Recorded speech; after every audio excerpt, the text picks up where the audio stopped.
필립 얀시가 쓴 놀라운 하나님의 은혜라는 책에 보면 다음과 같은 말이 있습니다.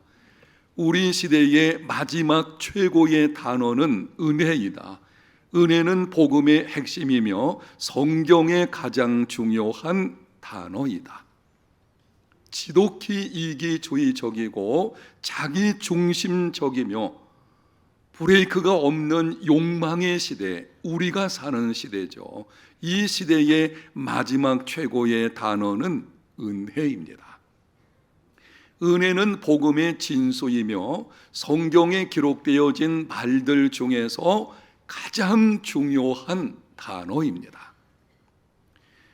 내면 세계의 질서와 영적 성장이라는 책을 쓴 고든 맥도날드라고 하는 유명한 사람이 있는데요, 그 사람이 은혜에 관련해서 이렇게 말을 했습니다. 웬만한 일에는 세상도 교회 못지않거나 교회보다 낫다.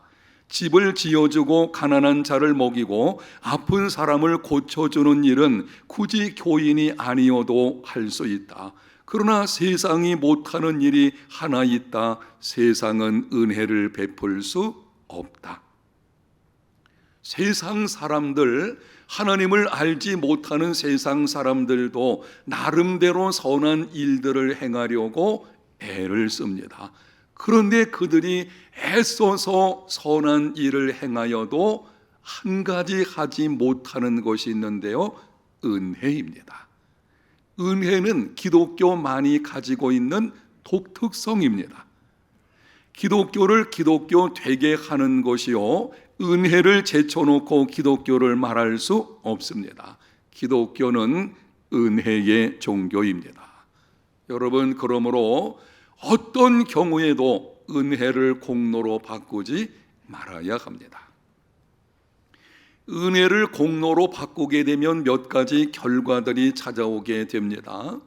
하나님의 무조건적인 사랑에 근거한 은혜, 그것을 자기 수고를 통한 대가로 구원을 얻으려고 하는 공로, 이렇게 바꾸게 되어지면 아주 심각한 몇 가지 결과들이 찾아오게 되는데요, 먼저는 구원의 확신을 가질 수 없습니다. 구원의 확신은 은혜의 산물입니다. 예수 그리스도 안에 있는 기쁨과 평안과 자유를 누리지 못하게 됩니다. 예수님 안에서 우리에게 주어지는 평안과 기쁨과 자유, 이 모든 것들은 은혜의 열매들입니다. 신앙인이 아니라 종교인으로 살아가게 됩니다. 공로를 쫓는 사람들, 결국은 종교인의 모습이 되어버립니다. 하나님 중심의 삶이 아닌 자기 중심의 삶이 됩니다. 은혜는 하나님 중심이고 공로는 자기 중심입니다. 열심히 신앙생활을 하면서도 영적 풍성함을 누리지를 못합니다. 세상 속에서 선한 영향력을 끼치지를 못합니다. 은혜만이 세상을 변화시킬 수 있습니다. 은혜를 공로로 바꾸지 마십시오. 오늘 본문에 보게 되면 은혜를 공로로 바꾼 사람들이 나옵니다. 갈라디아 교회 성도들입니다. 갈라디아 교회는 바울 사도가 복음의 능력으로 세운 교회입니다. 그런데 바울이 그곳에 머물다가 떠난 이후에 예루살렘에서 내려온 곳으로 추정되는 유대인 거짓 선생들이 갈라디아 교회를 찾아왔습니다. 그리고 이렇게 가르쳤습니다.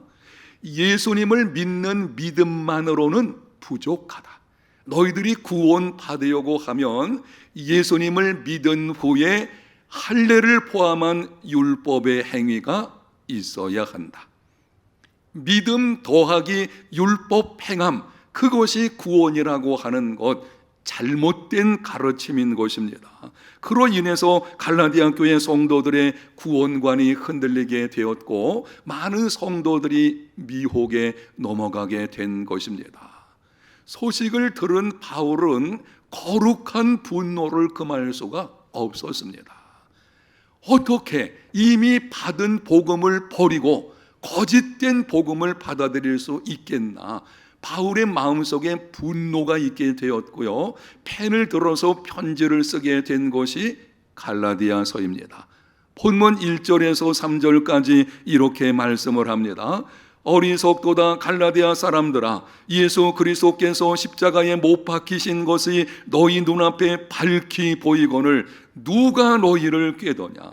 내가 너희에게서 다만 이것을 알려 하노니 너희가 성령을 받은 것이 율법의 행위로냐 혹은 듣고 믿음으로냐. 너희가 이같이 어리석으냐. 성령으로 시작하였다가 이제는 육체로 마치겠느냐. 책망합니다.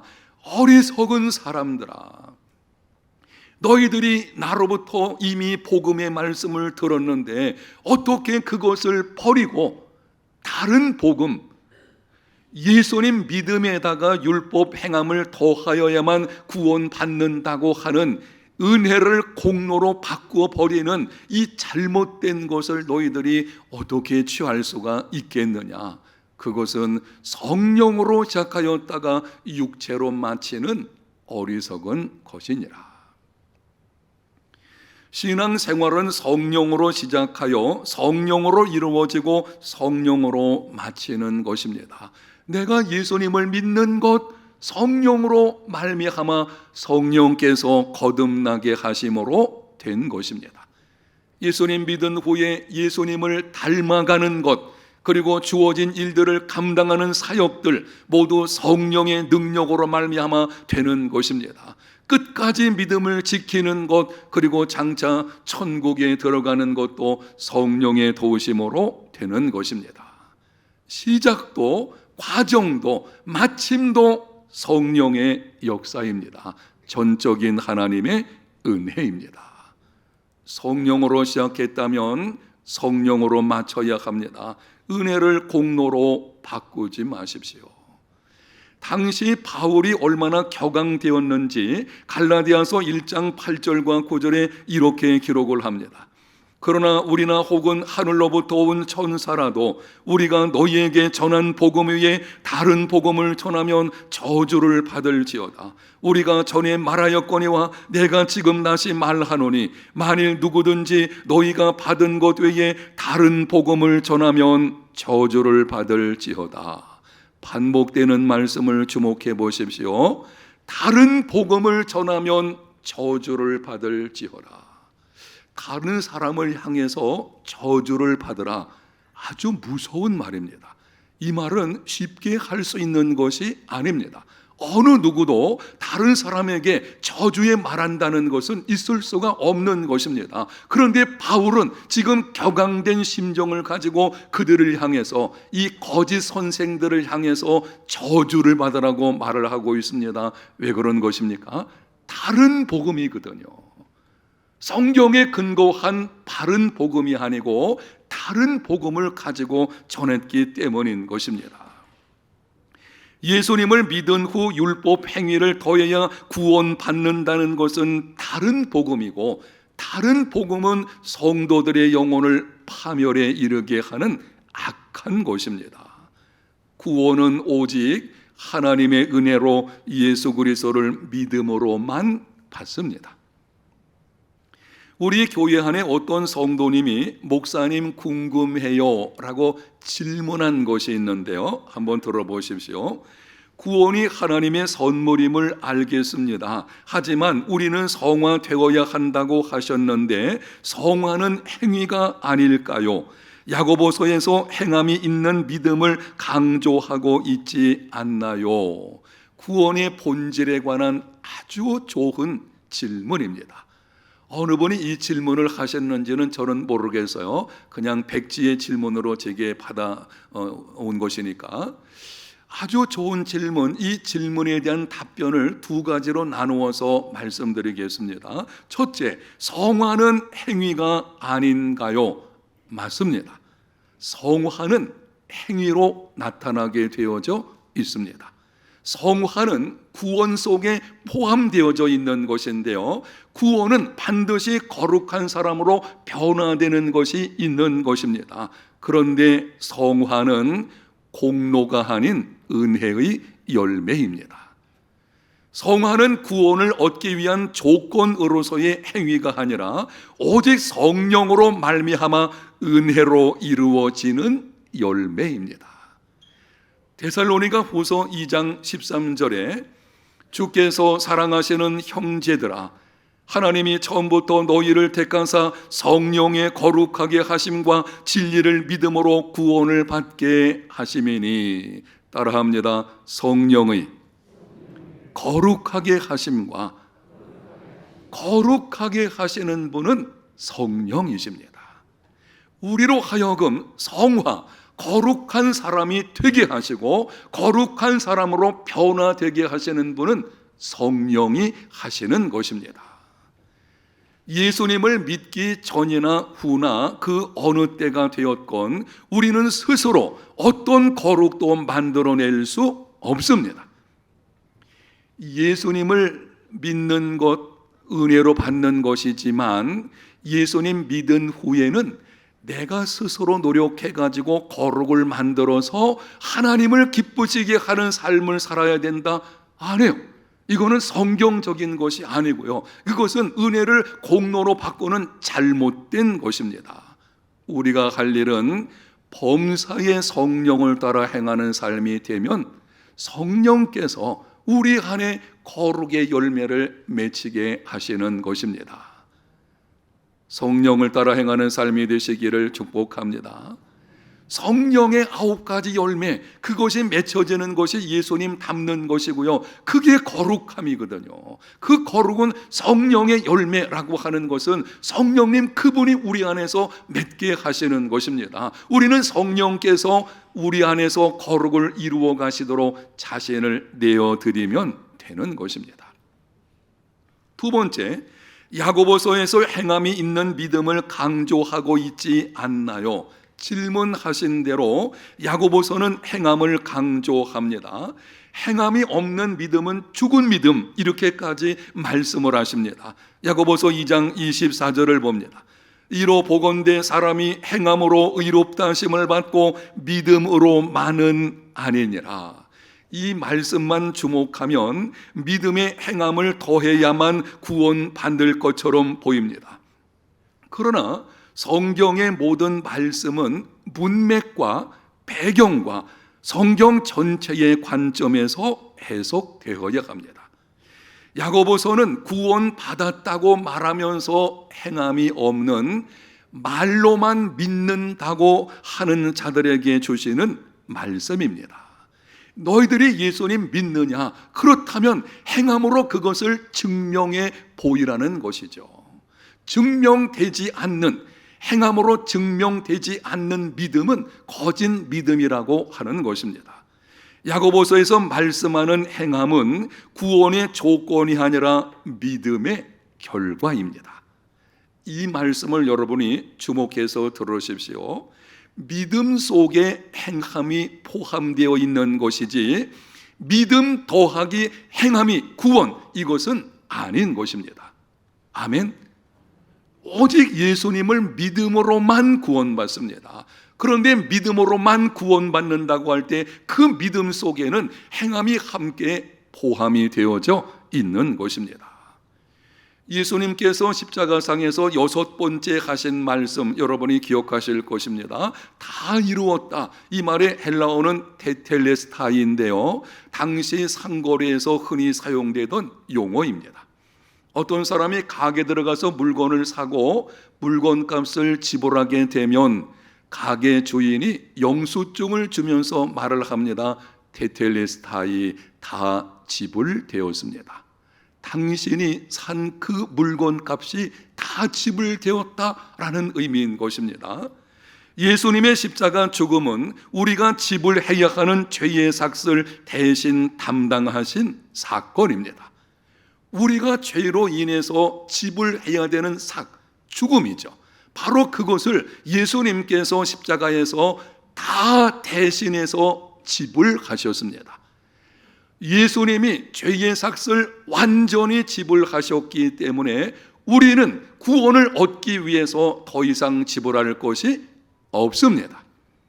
예수님이 십자가에서 이루어놓으신 구원을 하나님의 은혜로 믿음의 손을 들어서 받기만 하면 되는 것입니다. 그런데 가끔 이런 성도들이 있어요. 예수님을 믿는다고 하지만 예수 믿은 이후에 행실이 엉망인데 천국 갈 수 있겠나요? 그래도 염치가 있지, 예수님 믿고 난 후에 선한 행실이 있어야만 천국 가는 것이 아닌가요? 이런 성도들의 특징을 보게 되면 구원의 확신이 없습니다. 죄책감 속에 살아갑니다. 죽은 후 천국 가지 못할까 봐 두려워합니다. 은혜를 공로로 바꾸는 것입니다. 오직 은혜로 얻는 구원을 자기 공로로 바꾸는 어리석은 사람들의 모습인 것입니다. 에베소서 2장 8절과 9절, 너희는 그 은혜에 의하여 믿음으로 말미암아 구원을 받았으니 이것은 너희에게서 난 것이 아니오 하나님의 선물이라. 행위에서 난 것이 아니니 이는 누구든지 자랑하지 못하게 함이라. 아멘. 분명히 우리에게 말씀을 하십니다. 은혜에 의하여 믿음으로 말미암아 하나님의 선물이니 행위에서 난 것이 아니니라. 구원은 오직 하나님의 은혜로 예수 그리스도를 믿음으로만 받는 것입니다. 사랑하는 성도 여러분, 명심하십시오. 우리가 무슨 수를 쓰더라도 우리를 향한 하나님의 사랑을 지금보다 더 커지게 할 수 없습니다. 우리는 우리의 행위를 통해서 하나님의 사랑을 더 크게 만들려고 하는 특성들이 있는데요, 아니에요. 우리를 향하신 하나님의 사랑은 어제나 오늘이나 영원토록 동일하십니다. 우리가 무슨 일을 한다고 해서 우리를 향하신 하나님의 사랑이 더 커지고 적어지는 것이 결코 아닙니다. 경건이나 금욕으로 하나님의 사랑을 사려고 하지 마십시오. 저술가 제리 브리지스가 이렇게 말을 했습니다. 우리는 기껏 은혜로 구원받아 놓고 자기 행위의 땀으로 살아간다. 하나님의 은혜로 믿음으로 말미암아 구원받았습니다. 그런데 구원받은 후에 자기 행위로 구원을 이루려고 합니다. 아니, 이미 구원은 받았어요. 그런데 이후에 자기 노력으로 구원을 따내려고 하는 이런 방식으로 살아가는 것이 바로 은혜를 공로로 바꾸는 것이고, 여러분, 이러한 사고방식과 삶은 예수님께서 십자가에서 구원을 다 이루어 놓으셨다는 것을 불신하는 것입니다. 예수 그리스도의 십자가 구원의 능력을 제한하는 것이고요, 구원은 오직 하나님으로만 되는 것인데 자기 스스로가 만들어내려고 하는 교만인 것입니다. 신앙생활은 성령으로 시작하여 성령으로 이루어가고 성령으로 마치는 것입니다. 전적인 하나님의 은혜인 줄 알고 은혜를 공로로 바꾸지 마십시오. 오직 은혜가 은혜 되게 하는 믿음의 삶이 되시기를 축복합니다. 내가 구원받은 것, 이만하게 믿음 생활하는 것, 장차 천국에 들어가는 것, 이 전부가 하나님의 은혜로 되어진다는 것을 알고 은혜 의식을 가지고 은혜의 삶을 살아가는 저와 여러분 우리 모두가 다 되시기를 예수님 이름으로 축복합니다.